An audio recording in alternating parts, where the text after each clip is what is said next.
Trendy এবং stylish loose palazzo প্যান্টের cutting stitching, তাও আবার এই ফ্লেয়ার প্লাজো প্যান্ট আমরা তৈরি করব 1.5 মিটার ফ্যাব্রিক দিয়ে। নমস্কার বন্ধুরা, আমি Sanchita's essence stitching tutorial YouTube চ্যানেলে আপনাকে স্বাগত। এখানে আমি নিয়েছি একটা 1.5 মিটার কটন ফ্যাব্রিক, আর এর উইথটা রয়েছে মাত্র 35 ইঞ্চ। তো আমি একটা কর্সেট তৈরি করেছিলাম, তার থেকে যে লেফট ওভার ফ্যাব্রিক সেটা দিয়ে এটা তৈরি করব। এখানে দেখুন আমি এখানে 4 ফোল্ড করে নিয়েছি। এই ফ্যাব্রিকের 4 ফোল্ড এই উইথটা আমি আপনাকে একবার মেপে দেখাচ্ছি। দেখুন এখানে হচ্ছে এই রকমভাবে 17.5 ইঞ্চি। এবার একে ডাবল করে নিন। তো এই রকমভাবে আমরা এর লেন্থ, এবার আমরা এটা 4 ফোল্ড করেছি, প্রথমে লেন্থ ওয়াইজ তারপরে ওয়েট ওয়াইজ। এইভাবে যেমনভাবে কুর্তি ফোল্ড করি সেভাবেই আমরা প্লাজোটার জন্য ফোল্ড করেছি।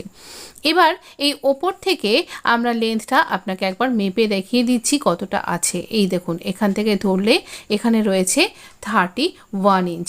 তো 31 বড়জোর এরকম 31.5 এরকম হয়তো আসছে। তো এইটা দিয়ে আমরা তৈরি করব 37 ইঞ্চ একটা সুন্দর প্লাজো, ফ্লেয়ার প্লাজো। তো কী করে তৈরি করব চলুন দেখিয়ে দেবো, আমার পুরো ভিডিওটার সাথে আপনি যুক্ত থাকুন। এবার একটা ফর্মুলা বুঝুন।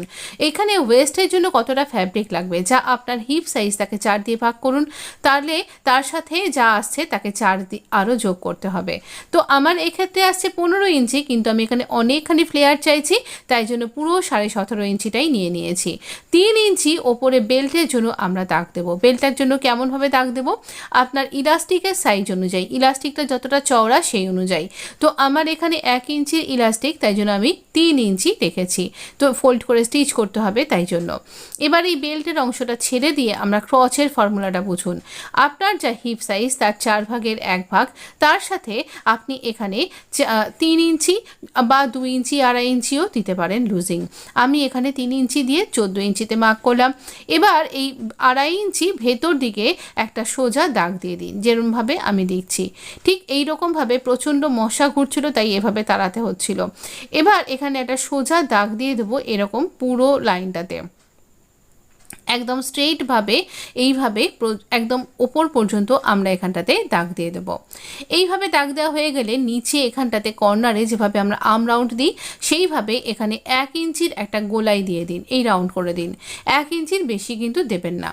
আর এবার এই বাকি অংশটা আপনি যদি মনে করেন যে এতখানি ফ্লেয়ার রাখবেন না, তাহলে পারে আপনি একটু কম করতে পারেন। সাধারণত আমরা করে থাকি 7 ইঞ্চি 8 ইঞ্চি, বা অনেকে আরেকটু বেশি হলে 10-12 ইঞ্চি করেন। আমি পুরো ফ্লেয়ারটা চাইছি। এটাতে না খুব স্কার্ট প্লাজোর মতন এফেক্ট হয়, পরলে পারে দেখতে ভীষণ ভালো লাগে। আর এখন এই ফ্লেয়ার প্লাজোর ভীষণ ট্রেন্ড রয়েছে। দেখুন আমি কিভাবে এখানটাতে দাগ দিচ্ছি। এখানে আমি এর আগের ভিডিওতে স্কেল দিয়ে দাগ দেওয়া দেখিয়েছিলাম, আর আজকে এইরকমভাবে ফ্রি হ্যান্ড দেখালাম। এরকমভাবে যদি আপনি একটা শেপ দিয়ে দেন, তাহলে প্লাজোটা যখন পরবেন ওঠা বসার ক্ষেত্রে কখনোই আপনার খিঁচাও লাগবে না। তো এইভাবে দাগ দিয়ে দিন। তো এখানে দেখুন আমার রয়েছে 37 ইঞ্চি। আমি প্রথমে 36 ইঞ্চি ধরে এগোচ্ছিলাম, তারপরে ইঞ্চি আরও 1 ইঞ্চি বাড়িয়ে দিয়েছি। তো এই রকমভাবে আমরা এখানে আরও যতটা বাড়াবো, সেটা কিভাবে বাড়াবো চলুন আপনি আমার সাথে জুড়ে থাকুন। আমরা এখানে অনেকগুলো খুঁটিনাটি স্টিচিং বা টেলারিংয়ের অনেক কিছু খুঁটিনাটি কিছু আপনার সাথে শেয়ার করতে থাকবো।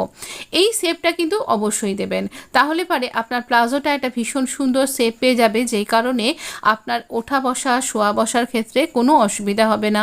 বা প্লাজো পরলে মাঝখানটা যেমন উঠে থাকে, কুঁচকে থাকে অনেক সময়, সেটাও হবে না। আর এটা এত লুজ প্লাজো বলে এখানে সামনে এবং পিছনে আলাদা রকমের কোনো দরকারও পড়বে না।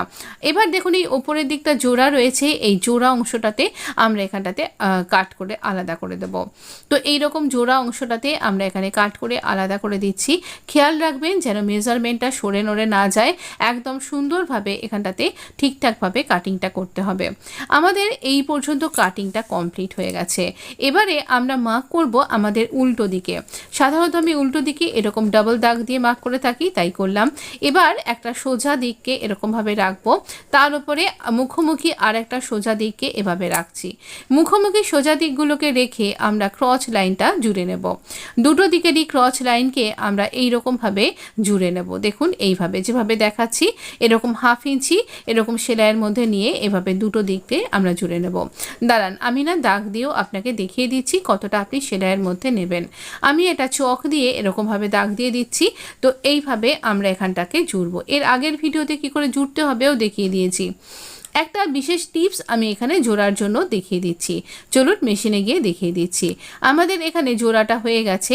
এবার এই যে গোলাই অংশটা, এই গোলাই অংশটাতে আমরা ছোট ছোট করে কাট করে দেব, শুধুমাত্র ছোট ছোট করে কাট করব গোলাই অংশটাতে। দিয়ে এখানটাতে দেখবেন যেন সেলাই কাট হয়ে না যায়, সেলাইটা একটা দিকে ঘুরিয়ে দিলাম, যে কোনো একটা দিকে ঘোরাবেন। তারপরে কিনারা বরাবর একটা টপ স্টিচ দিয়ে নেবেন। কিনারা বরাবর টপ স্টিচ দিলে পারে আপনার সেলাইটা শক্তপোক্ত হবে।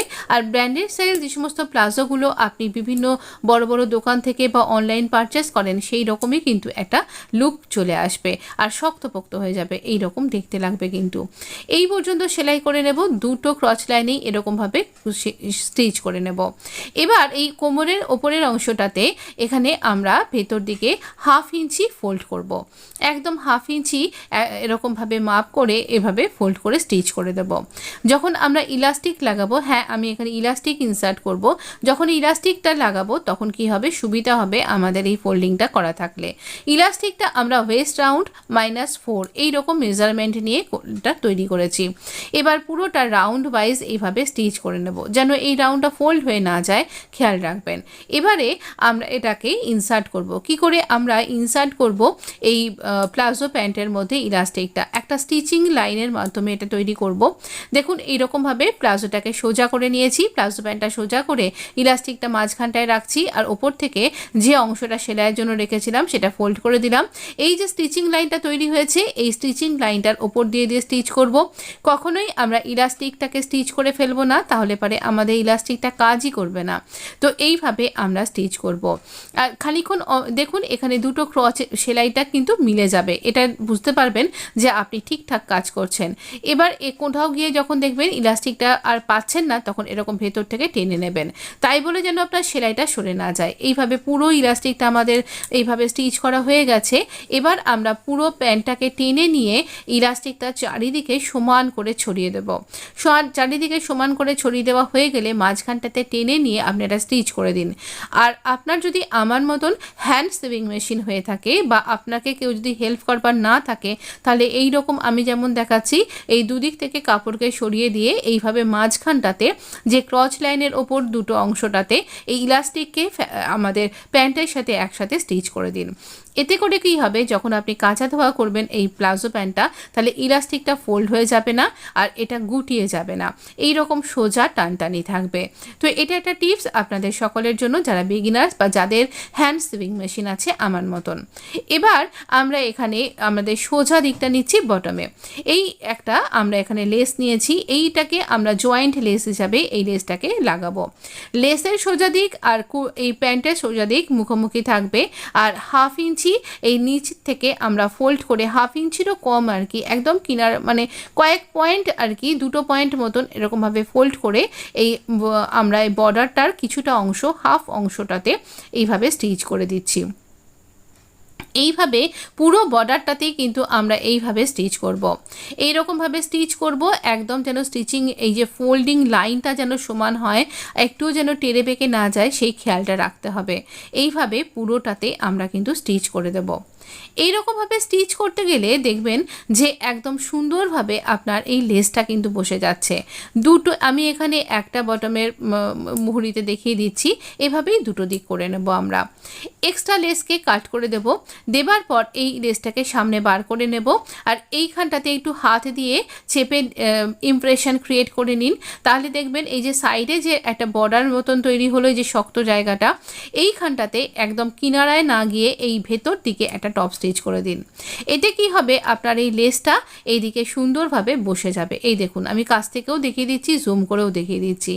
আমরা এখানে একটা টপ স্টিচ তৈরি করব, যাতে করে এখানে এইভাবে সেলাইটা হয়ে যায়।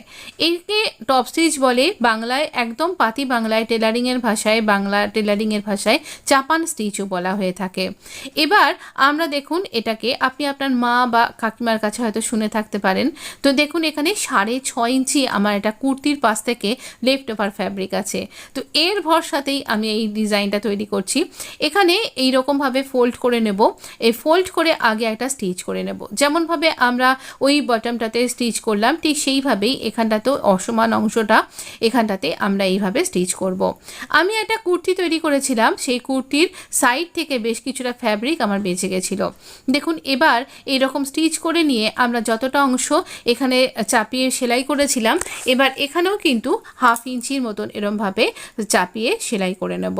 তো এই 1/2 ইঞ্চি বা 0.25 ইঞ্চ এরকমভাবে চাপিয়ে সেলাই করবেন। এমনভাবে সেলাই করবেন যাতে এই লেসটার কিছুটা অংশ এর মধ্যে ইনসার্ট হয়ে যায়। এবার একটা ব্যাপার আছে, এই লেসটার এমন একটা ডিজাইন যাকে আপনি এই দিক করেও ব্যবহার করতে পারেন, আবার এর ঠিক অপোজিট উল্টো দিক করেও করতে পারেন, কিন্তু এর সোজা উল্টো তো অবশ্যই আছে। একদম শেষ পর্যন্ত আমরা সেলাই করব, আর এইভাবেই আমরা দুটো পায়েই এভাবে বটমটা স্টিচ করব। যখন পরবেন পুরো স্কার্ট বর্ডারের মতন দেখতে লাগবে আর খুব অনবদ্য লাগবে দেখতে। অবশ্যই একবার এইরকম ডিজাইনটা আপনার রেগুলার ওয়্যার বা আপনার পার্টি ওয়্যারের মধ্যে একবার তৈরি করতে পারেন, কিন্তু খুব ভালো লাগবে কিন্তু দেখতে।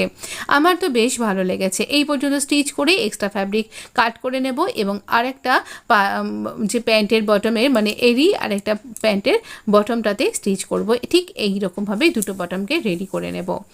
এবার এই রকমভাবে যখন কাট করবেন যেন সমান করে কাট করা হয় সেটা খেয়াল রাখতে হবে। আমরা স্টিচ করে নিয়েছি দুটো দিকেই। এবারে আমরা এখানটাতে একদম যে কিনারার অংশটা রয়েছে আমাদের এই মুহুরিটার, সেখানটাতে আমার কিনারির দিক পড়েছে, তাই ডবল করে ফোল্ড করে আমি আমার লেন্থটা কম করতে চাইছি না, তাই সিঙ্গেল ফোল্ড করছি, কারণ সুতো ওঠবার তো কোনো ব্যাপার নেই। এখানে আপনি ইচ্ছা করলে গোটটা লাগাতে পারেন বা আরও কোনো একটা লেস যদি আপনার ইচ্ছা করে তাহলে সেই লেসটা লাগাতে পারেন সোজা দিকে। তো আমি এখানে ফোল্ড করে স্টিচ করে নিয়েছি। এবার আমি এখানে সোজা দিকটা ভেতর দিকে রেখে দুটো এই দেখুন একটা দিকের বটমকে এইভাবে ফোল্ড করে নিলাম। ফোল্ড করে এই কিনারির অংশটা যাতে বাইরে পরবার সময় বেরিয়ে না যায়, তাই দেখুন আমি এই ভেতর দিকে এইভাবে দুটো দিককে ফোল্ড করে দিচ্ছি। এইভাবে দুটো দিককে দুপাশে ছড়িয়ে ফোল্ড করলে পারে এই মুহুরির অংশটা ভীষণ সুন্দর একটা কি বলবো, একটা ফিনিশিংটা খুব সুন্দর আসে, বাইরে থেকে পরবার সময় বেরিয়ে যাবে না, দেখতে ভালো লাগবে। খেয়াল রাখতে হবে যেন এই লেসটা লেসের সাথে অ্যাটাচ হয়, মানে দুটো কিনারি যেন ঠিকঠাকভাবে মিলে যায়। আর এইভাবেই আমরা সমানভাবে টেনে ধরে, মানে একদম টানাটানি না করে সমানভাবে ধরে একটা দিকের বটম থেকে আমরা ক্রচ লাইন পর্যন্ত স্টিচ করব। যেখানে ক্রচ লাইনটা স্টিচ করব দেখুন এভাবে আমি হাত দিয়ে ধরে রেখেছি, আপনি ইচ্ছা করলে পিন দিয়েও আটকে রাখতে পারেন যেন সরে নড়ে না যায়। এবারে দেখুন আমরা এই যে স্টিচ করেছিলাম স্টিচিং লাইনটা দুটো দুপাশে কিন্তু রয়েছে, এটা এদিকে ওটা ওদিকে। তো এইবার আবারও আমরা এদিকে বটম পর্যন্ত চলে এসেছি। এই বটমের এইখানে পাশ অবধি এখানেও লেসের সাথে লেস আর এই বটমটা এখানটাতে এইভাবে স্টিচ করব। খুব সুন্দর দেখতে লাগবে, পুরো স্কার্ট প্লাজোর মতন অল্প ফ্যাব্রিকে। যদি ভিডিওটা পছন্দ হয় তাহলে অবশ্য করেই লাইক দিতে ভুলবেন না। আমি ফিনিশিং লুকটা দেখাবো, এখানে ডাবল স্টিচ করতেও কিন্তু ভুলবেন না। দেখুন কি অপূর্ব লাগছে। যদি ভিডিও পছন্দ হয় লাইক দিতে ভুলবেন না, বন্ধুদের মধ্যে শেয়ার করতে ভুলবেন না। আর অবশ্য করেই যদি আরও মনে হয় এই ধরনের ভিডিও আপনি পেতে চান তাহলে সাবস্ক্রাইব করে নোটিফিকেশানটা অন করতে ভুলবেন না। কেমন লাগলো অবশ্য করে কমেন্ট বক্সে লিখে জানান। কাঁচি দিয়ে আটকে রেখেছি আর এখানে লেন্থটা ম্যাপ করে দেখাচ্ছি, ঠিক 37 ইঞ্চি কিন্তু এসে গেছে। আর অনেকখানি ঢিলাঢালা, এগুলো বাড়িতে পরে বা বাইরে পরেও ভীষণ স্বচ্ছন্দ বোধ করা যায়, খুব আরামদায়ক। এটা কেমন লাগলো জানাতে কিন্তু ভুলবেন না অবশ্যই। আর বন্ধুদের মধ্যে শেয়ার করতে ভুলবেন না, যিনি স্টিচিং টেটারিং এই সমস্ত ভিডিওগুলো দেখতে পছন্দ করেন, খুব রিল্যাক্সিংও হয় এই সমস্ত ভিডিওগুলো, মোটিভেশনও হয়। তো অবশ্য করেই কিন্তু একবার তাকে শেয়ার করতে ভুলবেন না। ভালো থাকবেন, সুস্থ থাকবেন, আপনার জন্য অনেক অনেক শুভকামনা রইল। আর আরও একবার আপনাকে অনেক অনেক ধন্যবাদ। ভালো থাকবেন বন্ধু, আসছি আরও একটা নতুন ভিডিও নিয়ে।